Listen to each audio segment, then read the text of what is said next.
Welcome to the Class Business Podcast. I'm Krissy Monaghan, your host, and today we're joined by Diane Neve from Rascals Performing Arts School. Diane and the team are finalists in 3 categories at the Class Business Awards: Powerhouse Business of the Year, Strategic Leader of the Year, and Children's Activity Provider of the Year. Today, we're going to dive in behind the scenes of the business, its growth, and its impact that Rascals having for its dancing and singing and acting. I can't wait for this conversation, so let's dive in. Diane, it's absolutely amazing to have you with us on the podcast today. For everyone that's listening online or watching us on YouTube, can you tell everyone who you are, what do you do, and where do you do it? I thought you were going to say, where do you come from then? That's a bit of a blind date introduction. So my name's Diane Neve and I am director of Rascals. We are a performing arts school for children aged 3 to 12. We're also a franchise, so we, over the last sort of few years, we have been growing the franchise side of the business. I still teach myself at the moment, but I'm kind of transitioning more into the franchisor role. And we've got 21 locations across the UK, from Doncaster down to Surrey at the moment. That's what we do. Fun, high energy classes. Yeah, and you've been in business more than 25 years now. Next year is our 30th birthday, so we're just in the process of doing lots of planning and special events for next year. Oh, because when I think we met, we've worked together for how many years, like on and off, and you were doing your 25th. We first met when it was our 25th anniversary, because we were just doing the whole rebrand, redoing the website, like a birthday makeover, we called it, didn't we? So it's been 5 years. Wow. That's gone like really fast. It has gone really, really fast. And so obviously, how did the business start? Because were you a performer in an original life? In an original life. So I, when I finished my degree at dance college, my dream and my ambition was to perform in the West End. But unfortunately, I had an injury in my final year, and I had a prolapsed disc in my spine. And so I spent a lot of time in a corset and having to lay on the floor and watch everyone else dancing whilst I was recovering. It kind of shortened my performing career, because I did do some fringe theatre and contemporary dance companies, but my back wouldn't hold up to the pressure and the 7 days a week kind of West End performing, 8 shows a week kind of job. So I'd always wanted to have my own school. Right from when I was at secondary school, I was really lucky because our PE teacher was massively into dance, and we had loads of dance clubs. And when I first started at the school, when I was in year 7, one of the sixth formers, who was an amazing dancer and choreographer, she kind of like took me under her wing, and I did loads of stuff with her. So we had dance clubs literally every lunchtime, after school. Being a teacher, so as I kind of got into my later years at the school, I used to help with the junior dance club, and so teaching was something that I'd always wanted to do, choreographing. It'd always been the plan at some stage that I would want to open my own school, but it kind of happened sooner than I anticipated, just because of my back injury, really. And so it's so cool that obviously, so people don't realise how much teachers have an impact on people's lives, which is one of the reasons we're doing this podcast series this year, because the teacher who taught you in school has had an impact on your life, and then now you're having an impact on everybody else's life. Julie Whelan. I still keep in touch with her now. So Julie and Jed, they were the 2 PE teachers at my secondary school, and at the time they weren't together, but then they ended up getting married, and Yeah, she went on to work for Dame Kelly Holmes, Oh, wow. her foundation, charity stuff. So she still does a lot of that kind of work. But yeah, she inspired. She was just so full of energy and just passion, and yeah, she was the one that kind of sent me off down the road to continue my dream to dance, basically. And so you got your first business established. Where was your first location? Our first location was in Ilford, and it was a Saturday school. So it was a Saturday, 3 hours on a Saturday kind of format. So at the time, I mean, this was like 30 years ago, there was Stagecoach, and there wasn't too many others at the time. So we were kind of one of the first Saturday theatre schools. And then we opened a second Saturday theatre school in a kind of nearby location, but not kind of the same. Yeah, and then it was just kind of like evolving, really. We kind of started looking at doing stuff after school, because there wasn't that many after school kind of stuff at that time. So we set up an after school format, which was the kind of one teacher format, where the children came and did dance, drama and singing all in one kind of class, which again was like one of the first to do that kind of format. And then it just grew from there. We just opened more and more and more after school until, I was working. I used to teach at all of them, obviously. And then, the business kind of moved more into the after school work, and we only closed down our Saturday schools a few years ago, just so that we can focus our energy on the after school business. And after working 24 years at the weekends, we just wanted our weekends back to ourselves. So yeah. Well, it's a long time, a long time of 24 years doing Saturdays every week. Yeah. And so the model continued to grow, and you were out teaching, doing all the delivery yourself. And then there must have become a point where you were like, I need to get some teachers. Yes. So some of our Saturday teachers, in fact, Cheryl, who used to work for us, she was our very first, it was a license model back then, but she was the very first kind of teacher who I trained her up in our after school format, and then she started a couple of her own branches. But the point that in my life was when I had my daughter.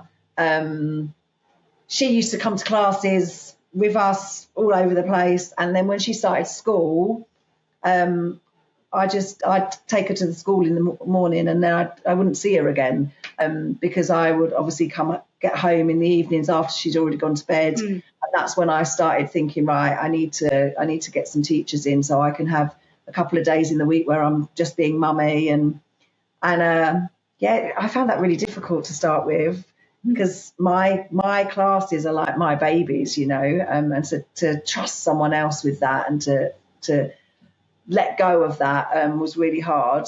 But yeah, so gradually got more and more teachers on board, and then a couple more took on the license model. And it was when we kind of crossed paths that I wanted to kind of give the whole thing a rebrand, refresh everything, and relaunch as a franchise. So that's where Krissy came in. Yeah, and you franchised the business, and then so obviously you did solo. Then you built a team, and you went. Why did you go license model and not employing people? Or did you employ people as well? So back then, I was firstly, I wanted to do something different to what the big franchises were doing. I wanted to try and reach out to sort of young kind of performers, professionals who haven't got £10,000-15,000 to spend on a franchise. So with our license model, they they never owned the business. They licensed the business and we took a percentage of their income. So there was no kind of upfront costs, and all the training and everything was all included as part of the package, which is, I wanted to, go do something completely different to what other big franchises were doing. And that's kind of like how we've pitched ourselves, really. So we did that right from the beginning. I don't know if you remember when we first started looking at franchising, you were very kind of questioning why we had no franchise fee. But it's something I feel really strongly about, and still feel really, it's quite, it is risky because we're taking people on, doing all the training, setting them all up, and hoping that I pick the right people, because we don't actually earn any money out of it until they start earning. So, but yeah, it is something that I feel really passionate about, that you don't have to have like 20 grand to get started. Yeah. And then, so obviously, so we franchised the business 5 years ago, moved into that model, and then you've been building a team since then, and we've got some amazing franchisees. How many in the team right now?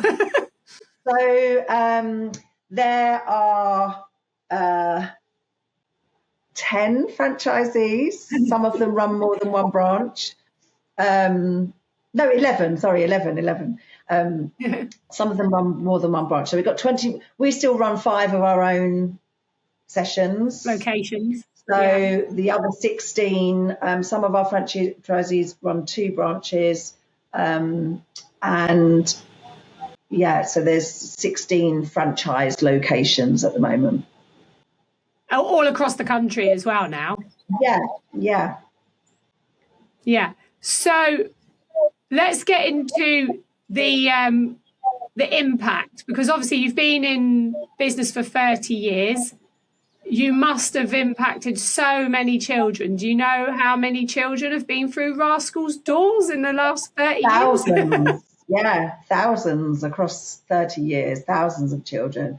And it's quite nice because when back in the day when we first started, it was different back then. But those people are now grown-ups with their own children, and I keep in touch with a lot of them actually on Facebook, and quite often they'll reach out and tell us what impact Rascals had on themselves, on how it's helped them further themselves in their careers, and how it gave them confidence, and their children now come to Rascals, which makes me feel really old.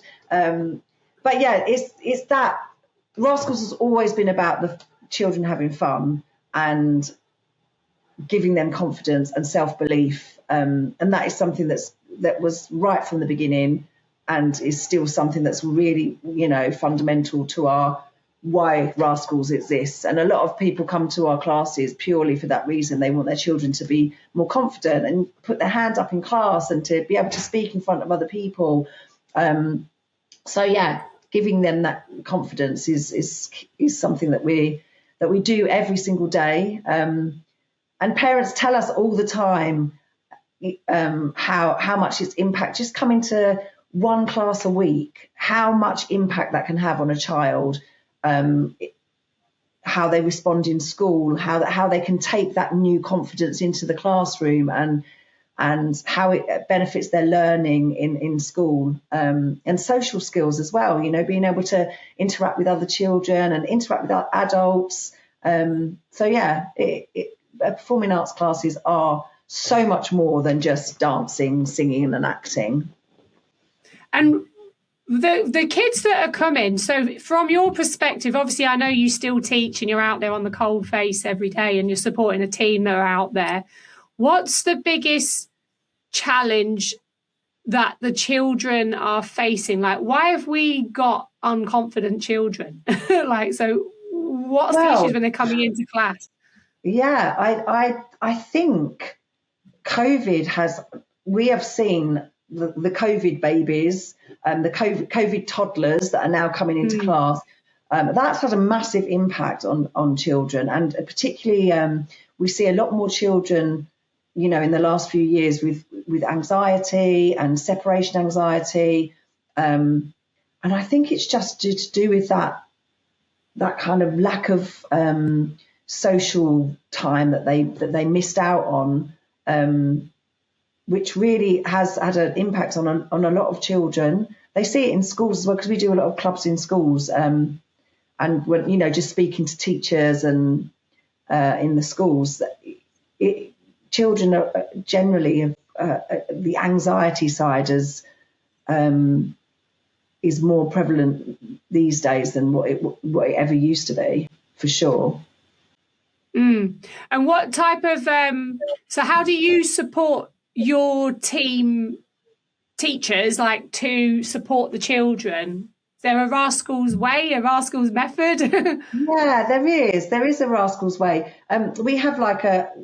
We did a whole lot of research on separation anxiety, and we wrote a blog about it, and we train our franchisees in how to support. It's more about supporting the parents, because it's heartbreaking to see when, especially some children, when they're like maybe three or four, they'll suffer with that separation anxiety, which you understand because they're young and they're little.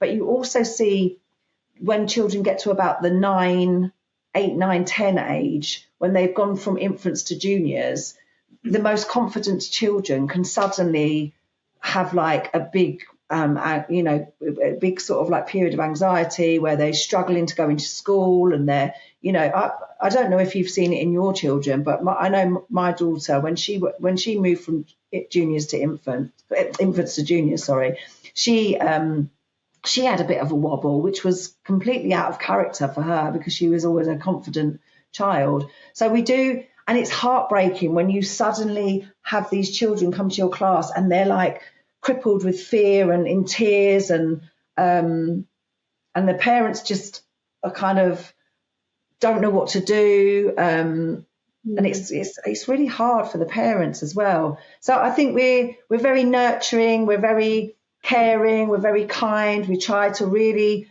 use the sort of art of distraction a lot.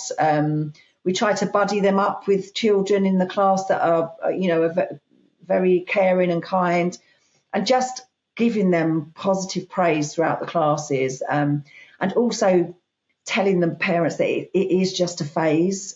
You've just got to keep going, and you will come out of the other side. And another thing that we always do with these kind of parents is we tell them what they're going to do after Rascals. So it might be a simple thing like, after Rascals tonight, we've got to go to Tesco's because we've got to get X, Y, Z.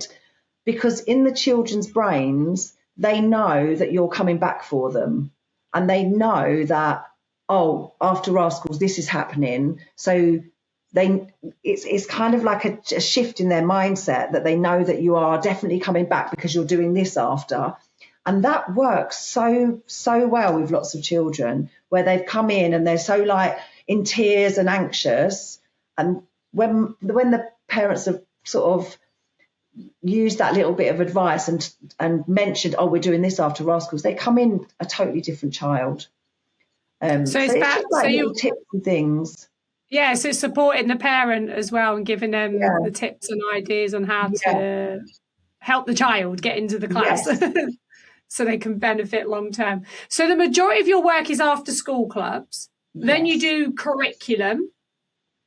We do clubs in schools. So we do clubs like straight after school. So they're like extracurricular clubs that are predominantly just for the children that attend those schools. Most of our work is our franchise branches, which cater for children from 3 up to 12. So there's 3 different age groups. Okay. And they're like an after school, and holiday clubs, community centres, village halls, those kind of things. Yeah, and they run holiday clubs as well, don't they? Yes, they do. Yes. Yeah, we've got a whole summer of holiday clubs this summer, which we're preparing for at the moment. And then they also have shows, because I know you've been knee deep in shows. Yes. So it's kind of like a variety of different kind of levels of show. So our newer franchises, we work towards what we call end of term sharings. So the children they'll be following the Rascals term plans, lesson plans, and they'll be producing a dance piece, a drama piece, a singing number for an end of term sharing where parents come along. It's very informal, very relaxed, and parents come along. We try and put it, make it into as much of a show as we can, get the children excited. We try and hire a venue that's got a stage, so it, elevates it a little. And it gives the children a taste of performing in front of people.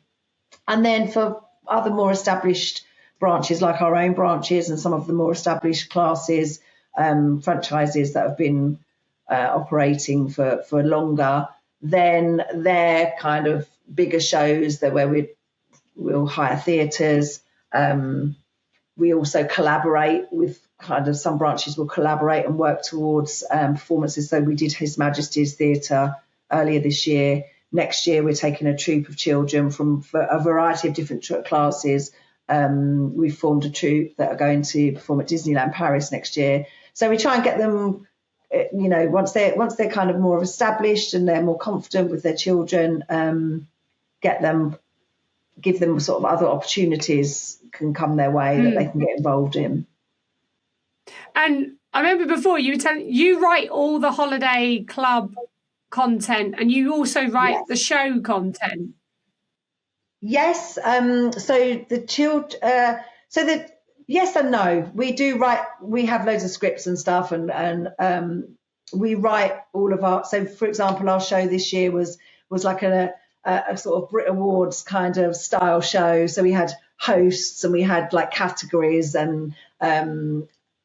So all of the singing numbers and dance numbers were grouped into different categories like best artist and best group and then various different drama scenes, which we write ourselves. So that was kind of our shows this year. But for the holiday camps, they're all usually based on a musical or something that's on in the West End or a movie that's a recent movie that's come out. So at the moment we're doing Paddington, the mini musical. So we'll look at like the actual songs that are in the show and the general kind of like story of the show, and then condense it and write our own little mini version based upon the actual shows. Yeah, the whole like production. Yes, it's a lot of. We can't do the whole show in a day, or in a couple of days. So yeah, it's very condensed, and we kind of choose which are the most popular songs, and then we incorporate those into the script. Yeah, and it takes a lot of work and effort to create all of that, that information for your franchisees. Yeah. And the franchisees are then given like a whole holiday camp pack. So it will have in there the timetable for the day, the scripts, variations on the script. So if some of our holiday camps are 2-day holiday camps and some are 1-day holiday camps, depending on the location and the hall availability. So we have a variation on the script, because obviously for the 2-day camp it's slightly longer than the 1-day camp. They'll have choreography all filmed. They'll have arts and crafts activities. They'll have team games, themed games, and it's all given to them. We have like a Google Drive, and they're given the link to the Google Drive, and they download it, and then they deliver it. Yeah, I mean, and they can have their own kind of style as well. They don't have to use the exact choreography. They can create their own choreography if they want to. No, for sure. And obviously for the Class Business Award, you're finalist for Powerhouse Business of the Year. Yes. Strategic Leader of the Year, which is amazing, and Children's Activity Provider of the Year. It was like a triple slam for you. Really, really excited about that. Yeah, so talk through your like personal journey, because I know like you've been applying for awards for the last, like you understand the benefits of applying for awards and being part of an awards process. So when you decided to apply for these awards, when you were putting together your application, like, what did it get you thinking about in the business? Just how far we've come and how much we've achieved, and how I think sometimes you're so busy trying to move forwards, and you're so busy, getting the day-to-day stuff done, and then you've got a lot. As a franchisor, you've got a long list of stuff that needs doing it on a day-to-day basis, and because we still run our own classes as well, it's still, we're so busy with that side of the business as well. So, and sometimes you just need to stop and like reflect and look back and think, oh yeah, I forgot we'd done that, or I forgot we'd, when I was looking at, how we've grown in the last couple of years, I was like, oh wow, we've gone from 9 to 21 in like just under 3 years, which is, I don't know. Obviously I know that's happened, but when you actually sit down and kind of reflect and look back and look over everything, you think, oh wow, that actually we're doing all right. Because it can be hard. It can be up and down, and you have times where you just think, oh gosh, it's just such hard work. But then, I think it's really important to stop, and to entering awards does make you look back at your business and review what you've done and analyze what you've done and process all of that into an awards application. So it's really beneficial, because it does give you that sense of achievement, and to be finalist in all three different categories, which is brilliant. So it kind of makes you feel like really proud. Yeah, it is. And the fact, the judges, the categories were all judged by 3 separate individual people. So to be recognised in that way is a massive achievement. I keep telling them, I had nothing to do with the judging process whatsoever. It was all handed off, and they've obviously recognised that Rascals is doing amazing things to be recognised in 3 different categories. Yeah. So what's next? We're quite Dan, my husband, who I run Rascals with, my business partner and husband. So we're quite I know this sounds really weird because I'm a performing arts teacher, but we're quite quiet sort of people, and quite private people, and we're not like up for like blowing our own trumpets, it's so it's kind of like a big thing for us to put ourselves out there, and like so I'm quite proud that we have done that. It's been an incredible achievement. Like, you've done so well with it. And so what's the plan for the next 6 months then? Recruitment. So we're on a big recruitment, franchise recruitment push at the moment. I've got lots and lots of inquiries that I'm following up. My ultimate plan and aim, which has been kind of on my radar for the last couple of years, is to stop teaching and just be a franchisor, because sometimes the juggle is quite stressful, and because I'm wearing so many different hats all the time, sometimes I feel like I'm not giving 100% to this part of the business. And if I'm a kind of all or nothing kind of person, so I need to be all in for every single part of the business. Otherwise, I'm like, I don't want to do it, So it is a bit of a juggling act at the minute, but ultimately in the next 6 months, I do want to step back from teaching and move into my franchisor role full time. It's amazing, and I'm sure it will happen, because obviously, like I said, the network's been growing. It's a great brand. It's a great product. You give so much support, like, to the individual franchisees for them to be successful. So I can only see Rascals continuing to grow for the future, for sure. Like, yeah, for sure, that's definitely going to happen. And if people want to come and connect with you to learn about your franchise journey, like how you've gone from here to here, where's the best place for them to come and connect with you? So you can go onto our website, which is rascals-uk.com/franchise, and that takes you directly to our franchise page, which has got lots of information on there, and you can just fill out a little inquiry form, and then you get the prospectus. And yeah, you can message me on our Facebook page, which is Rascals Theatre School. You can get in touch with me on there. Or you can WhatsApp me. So, and you'll be joining us on the 10th of October in Birmingham. So everyone will get to meet you and they can connect with you there, as all other providers are going to be there that day.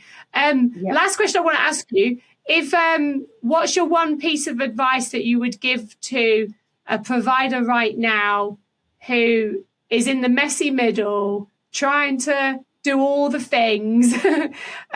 What piece of advice would you give them? I just think you've just got to keep working hard and trust the process, believe in your product, believe in what you do, and stay committed to what you do. We've never changed what we've done in 30 years. We know what we're good at, and we stick with that.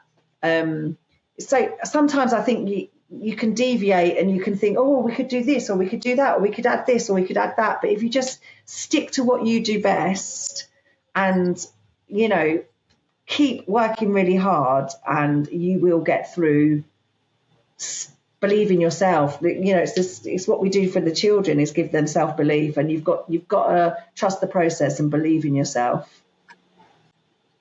Brilliant. Oh, amazing, Diane. Thank you so much for your time today. It's been great to have you on there to talk, talking about Rascals' journey. And if anyone wants to come and connect with Diane, we'll put the links in the show notes. She's got a lot of experience in the work, like in the business side of things, but also franchising, building a team. So if you want to connect with her, schools work, after schools, there's so much knowledge there that Diane can share with you. So thank you so much, Diane, for being with us today. Thank you for having me.